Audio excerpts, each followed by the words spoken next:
반갑습니다. 28장, 29장은 제의에 대한 말씀이었습니다. 공동체적인 측면에서 주어진 제사법이라고 볼 수 있습니다.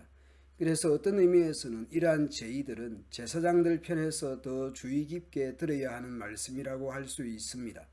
오늘 본문은 공동체적이라기보다는 개인적인 차원의 제사법입니다. 특히 서원에 대한 말씀입니다. 28장, 29장은 의무적이라면 30장은 임의적입니다. 모세가 이스라엘 각 지파의 지도자들에게 여호와께서 명령하신 것을 말했습니다. 먼저 남자들의 서원에 대해 말씀합니다. 누군가가 여호와께 어떤 약속을 했거나 어떤 특별한 일을 하지 않기로 맹세했다면 여기서 누군가는 남자입니다. 그 남자는 자기의 약속을 지켜라. 그가 자기가 말한 대로 하여라.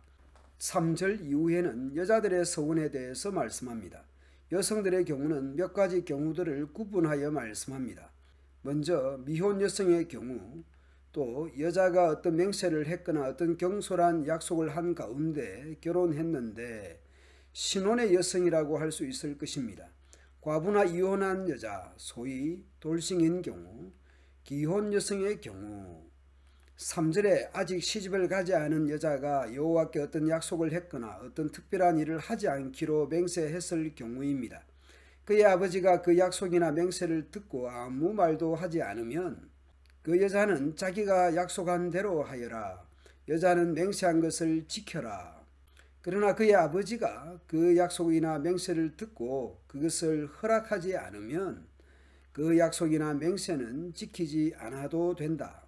그의 아버지가 허락하지 않았기 때문에 여자가 약속을 지키지 않아도 여호와께서 여자를 용서해 주실 것이다.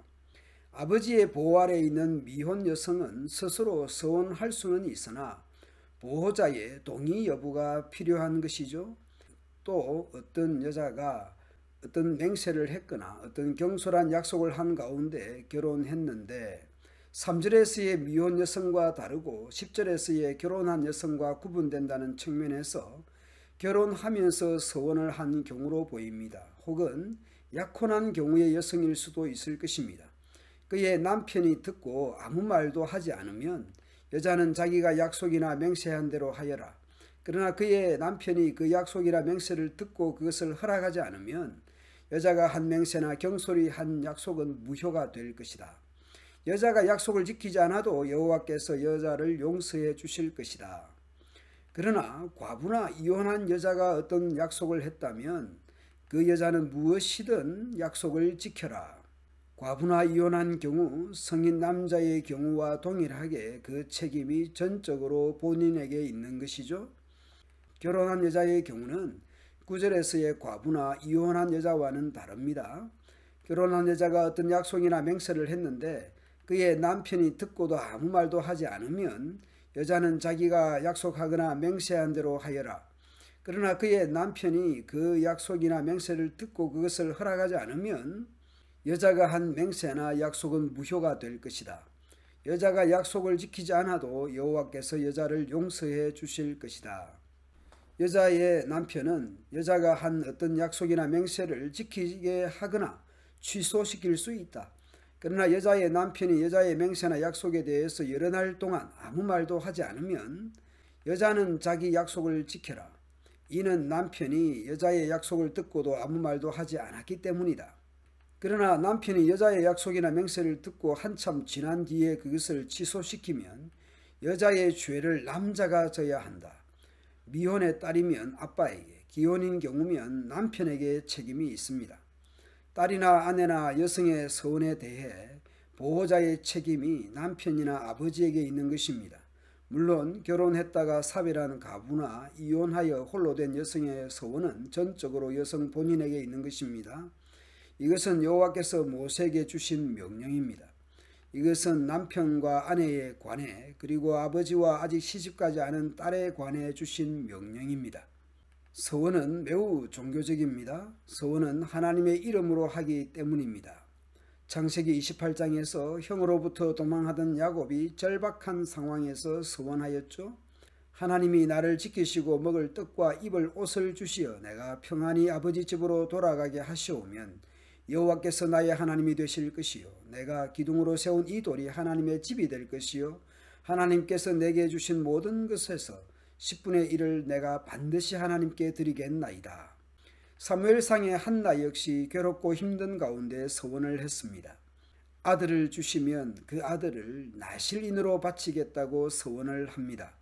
하나님 앞에서 하나님을 불러 서원을 합니다. 종교적입니다. 그러니 서원한 대로 실행을 해야 합니다. 오늘 본문에서 남성의 서원은 독립적인데 여성의 경우는 완전 독립적이지 못합니다. 과부나 이혼녀의 경우는 독립적입니다. 그러나 미혼일 때는 아버지에게, 기혼인 경우는 남편에게 제약을 받습니다. 오늘날 시각으로 보면 성차별적이라고 생각할지 모르겠습니다. 그러나 수천 년 전 시대는 여성은 아버지나 남편의 보호하에 있었습니다. 그러나 대신 보호자에게 서원의 책임을 묻는다는 측면에서는 무조건 불공정하다고 볼 수는 없을 것입니다. 재산의 권리가 아버지나 남편에게 있었던 시대이니 만큼 딸이나 아내의 서원으로 경제적 손실도 남편이든 아버지가 책임을 져야 했던 것입니다. 곧 서원한 본인과 보호자가 가정이 함께 책임을 져야 하는 것이죠. 그러므로 남자든 여자든 서원은 경솔하게 충동적으로 하지 않아야 합니다. 한편 오늘날 예수 믿는 사람은 약속에 대해 신실하고 성실해야 할 것입니다. 예수 믿는 사람은 말이나 약속에 대해 믿을 만한 사람이라는 신뢰를 주는 우리의 삶의 자리들이 되어야 할 것입니다. 감사합니다.